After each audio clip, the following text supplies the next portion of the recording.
In the heart of Oman, a vast and desolate expanse stretches far beyond the horizon. Our Rub al Khali is a land untouched by time, embodying the very essence of Arabian allure. Remote and isolated, its ancient dunes whisper tales of ages past.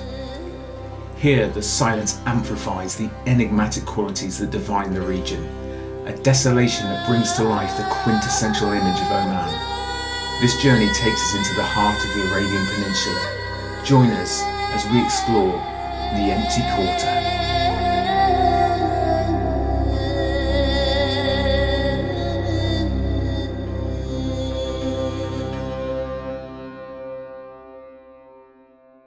The sun rises on a new day in Oman. We've been here about a week now and we are camped. This was just a total drive off the road and find somewhere flat to pitch the tent last night. We are near Thumrait and this morning we're heading to Ubar and that is our gateway to the Empty Quarter. So we're heading out into the largest sand dune desert in the world. We really can't wait. It's one of the main reasons we came to Oman, really. And it's time to start the morning process. Here is our humble accommodation.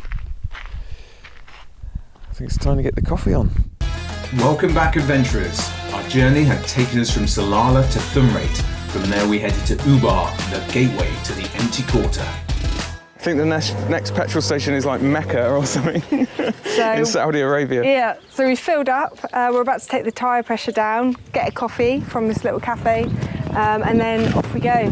Deep into the desert. Right, there's a kind guy running the place, flattering us, telling us we're students. The resident cat. Hello. Hello. It's purring away. Was he? So this cat, it turns out his name is Cheetah. Hello. This is the proprietor. We take. Yeah. We've been offered to take Cheetah home, but I'm not sure Omani or English border control will be quite so keen. I want to take him. Hello. Oh, he's so cute. This is Ubar's newest resident. He's just arrived. He or she. Hello. Last thing before we hit the road is getting the old tyres let down a bit to make the bumpy desert roads a bit more tolerable. Oh wow. That's how it's done. We're all set now to leave Ubar and head out towards the Empty Quarter. Let's just double check. We are observing the following guidelines. So, enter the desert with a qualified tour guide. No, that's a cross for us. Carry a GPS, does a phone count. Yeah. All necessary safety equipment. Well, we've got our little sand tyre things. And recommend to travel groups with more than one vehicle. So everything else is all good. So maybe we're just stupid, but we're gonna do it. Yeah. Right, let's hit the road. Off we go. As you can see, Ubar is close to the edge of the Empty Quarter, which is an area of sand dunes the size of France. From the gas station, we headed northwest out of town. After about 70 kilometers, we expected to reach the junction to the settlement of Al Hashman, which by the way is marked as Facade on Google Maps. From Al Hashman, there is no permanent settlement until well across the Saudi border. It would simply be a case of driving to the desert and see where we ended up. If you're interested in exploring the Empty Quarter yourself, then I'll put some navigation waypoints in the description for you to use. Now make sure you're subscribed, smash the like button, and let's continue. We just left Ubar and our petrol station, and the asphalt quickly ends, and we're on this this bumpy road, and it's about 70 kilometers, we think, till there's a tiny hamlet of Al Hashman, which we kind of ignore, keep on going to take us deep into the sand dunes. So we're currently on this extremely bumpy sort of washboard graded road. It's It's not the most comfortable surface in the world. And it's 70 kilometres from Ubar to Al Hashman. So we're making pitiful progress. This road is so bumpy, I just don't want to go fast and risk a flat tyre. But we've got a sign. We've got options. Not really. No? Tell me. So if we carry on heading west, we are going to get to Al Hashman. And if we turn left? We would essentially end up in Yemen, so I don't think we want to do that. Yeah, that's probably a little bit more adventurous than we're looking for. Yeah. So onwards towards Al Hashman. Well, the good news is the road conditions have improved, with the occasional massive pothole. But I'm starting to think this alleged settlement of Al Hashman is just a mirage in the desert, only seen by a few desperate men near the end of their lives. But anyway, the road goes on, and we are now actually clearly starting to see massive sand dunes. How long have we been travelling so far, do we Well, I think? didn't really check the time, but well over an hour. Yeah. It's only 70k. We've managed to increase the speed now. We're going about 70k, so hopefully soon. Finally, the communication tower at the junction to Al Hashman came into view. It was a relief to know we hadn't spent the last 2 hours driving in the wrong direction. Apparently Saudi is about 60 miles away. As the crow flies, about 60 miles away. So we'll begin winding through the sand dunes. So we've got no intention to go to Saudi. We No. probably wouldn't be very welcome arriving on the border through the desert. But we're going to go in now as deep in the desert as we dare. Yeah. And Al Hashman here is really the last settlement between here and the Saudi border, so there is nothing. Absolutely. I think we're officially in the empty quarter, Em. Yeah, you would think so, since we're surrounded by dunes. And they're all still quite far away, so they probably look a lot smaller than they actually are. I think if we attempted to climb to the top of one, we would quickly learn how tall they actually are.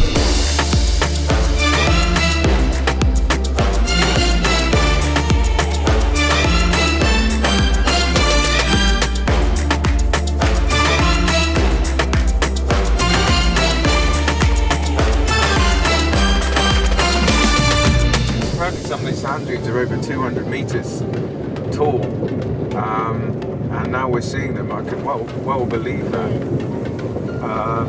So they're still quite spread out. We're on kind of a flat plain. I'm not sure if we'll sort of be tighter in between dunes as things go on, but I kind of hope so. Yeah, definitely. But it's very, very cool, and we've already got that feeling of just extreme remoteness.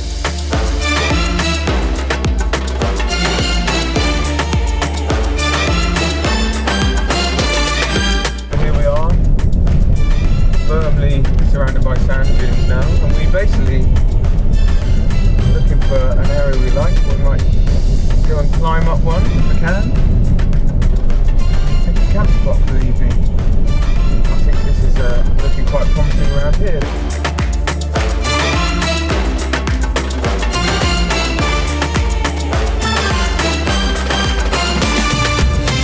So we found what looks to be a road that heads right into the dunes here. Doesn't appear that anyone's sort of driven over the actual road to get here recently, so I'm just going a bit off piste over here, with the aim of getting sort of as close to the dunes as we can.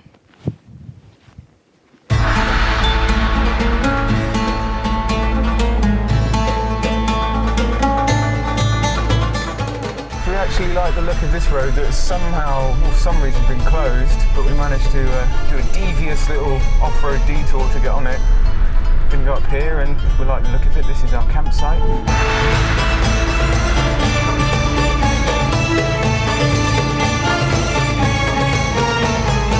These dunes right at the back actually look huge, don't they? Yeah, they're legit. Like they're going to be. Yeah, like we are still pretty far away. They look huge. It's going to be hot work getting to the top of one. Yeah. on a sled. That would be perfect for the way back down. Right, we've reached our little campsite, haven't we, I think? Yeah, I think we've got the spot. It's right in front of the dunes, pretty much as close as we think we can get to them. And now it's time to actually try and get up one. Yeah, so before we set off, let's just check this place out. We've just got massive sand dunes all around us in this kind of amphitheatre in the desert. It's brilliant. We came down this kind of cul-de-sac and yeah, well worth it. And what's nice is you can't actually see the road from our campsite. No. So we are completely alone out here. Long way from help. Yes. Doesn't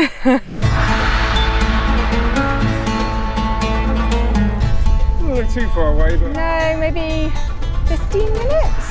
yeah, climbing any hill or mountain is usually the same. It's usually further than you think. Yeah, let's say 15 minutes.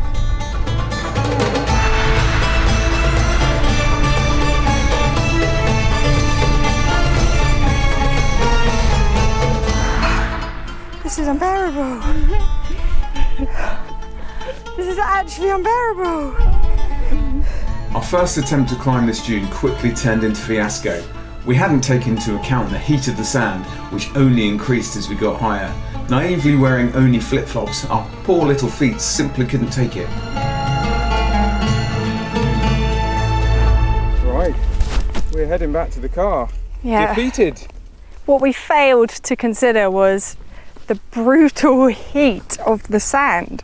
And the higher we got, the looser the sand got, the hotter the sand got, and it literally became unbearable on our feet. You know, we just need to harden up a bit, but it was scorching. Yeah, really, boiling. really scorching. So we're going back to the car. Luckily, we did bring walking boots with us. We're going to see if we can try it a second time. Quick costume change and off we go again. Right, a now fitter, stronger team. Which includes footwear and an extensive wardrobe overhaul. I've decided covering up is key on these sand dunes. So we're going to have another go. It's only a sand dune. It will not defeat us. How are you feeling, So much better now I've got proper shoes on. Not going to be beaten this time. Nope. Good stuff.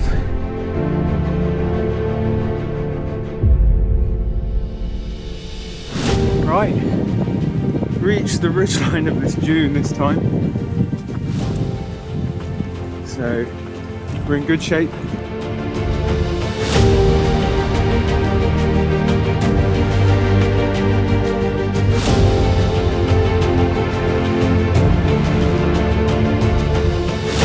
I can still feel the heat of the sand through these shoes.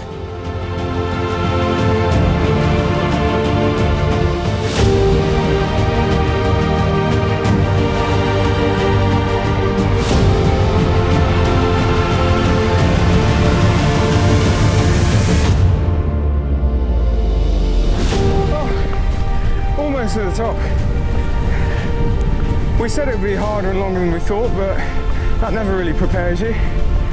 It's been quite brutal, hasn't it? Honestly, it has been so hard. And normally when you climb up something, you get to the top and you say, oh, we've done X amount of meters and we've managed to ascend this mountain, but you can't do that with a sand dune because they're ever changing. Yeah, true enough.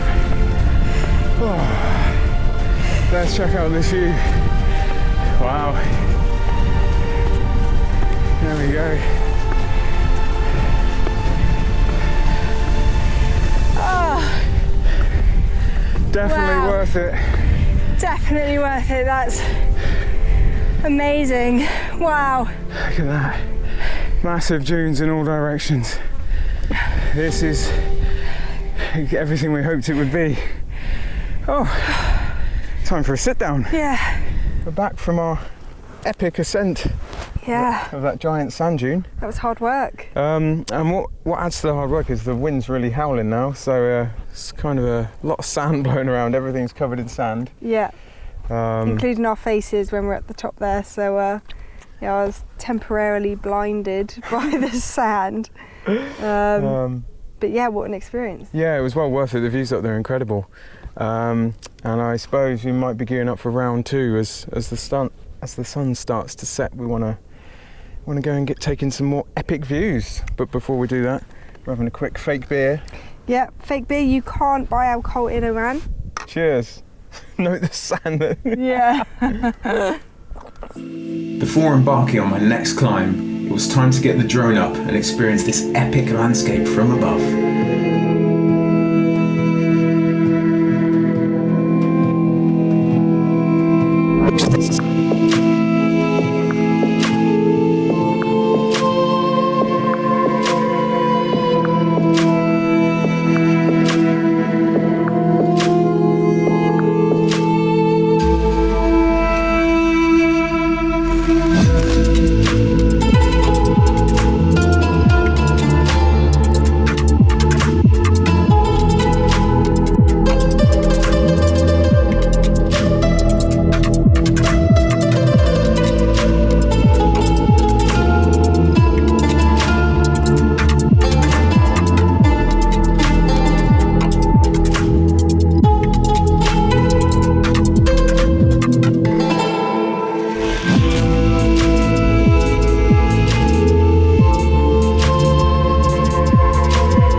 I'm going up for round 2, try and see the dunes at last light, get some photos. Yeah, the sun is rapidly setting behind this dune. I hope there's still a bit more sun on the other side. If and when I get up there, I've chosen a much smaller one this time. Doesn't look like I'm too far away from the top, but we've all fallen into that trap before. You know, several minutes later, I'm still not at the top.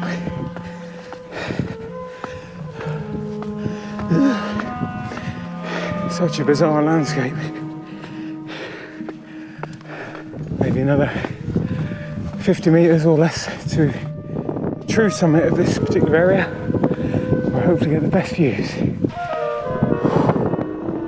Right, tiring stuff. Well, I've missed the sun, missed the sunset, but the views are still magnificent. So I'll probably stick around, try and do some astrophotography. Milky Way will be appearing there.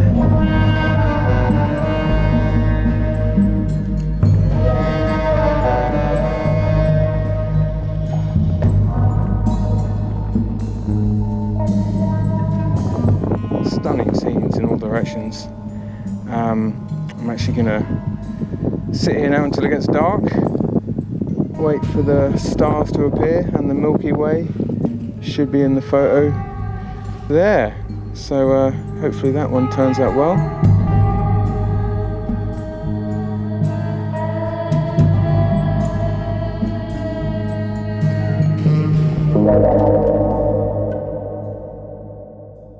So it's dawn here in the empty quarter, and oh, just look at this.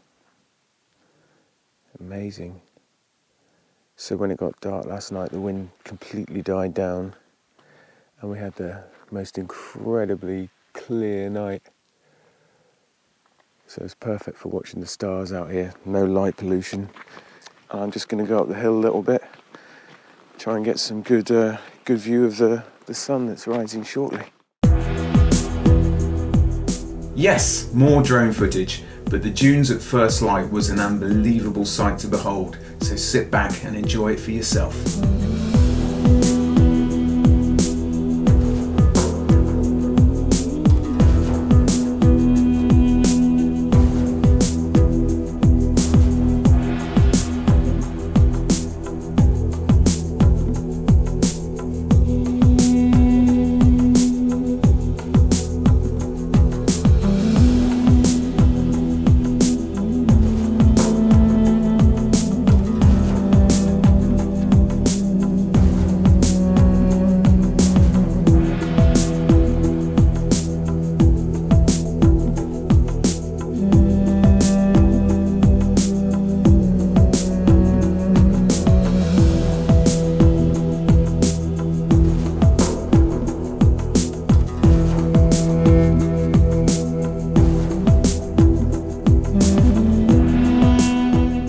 found finding information on independent travel to the empty quarter to be hard to find, so I hope some of you find this video useful if you're planning your own trip.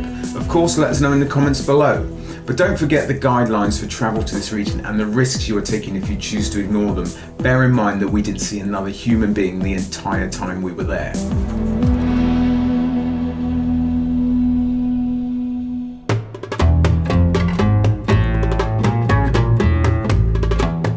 After enjoying sunrise in the empty quarter, it was time to hit the road as we had a mammoth 900-kilometre journey ahead of us, all the way northwards to arrive in Nizwa that evening. Our stay in the Rub al Khali was brief, but it was magical and the experience was everything we had hoped it would be.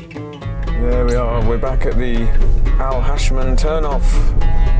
Back to civilization. Yeah, well, not quite, but After a decent hour's driving, so we were pretty far away from society for 24 hours or so. but that basically marks our exit from the empty quarter. So 2.5 hours later and we are back at Ubar. Back at the last homely house. So we're about 100 miles into the desert. Yeah, pretty far out really. So hopefully our man's here for a quick coffee. Quick coffee, time to inflate the tyres again. See our little friend Cheetah the cat. See Cheetah the kitten. Our man is re-inflating our tyres. We're going to go and order some coffee. We are reunited.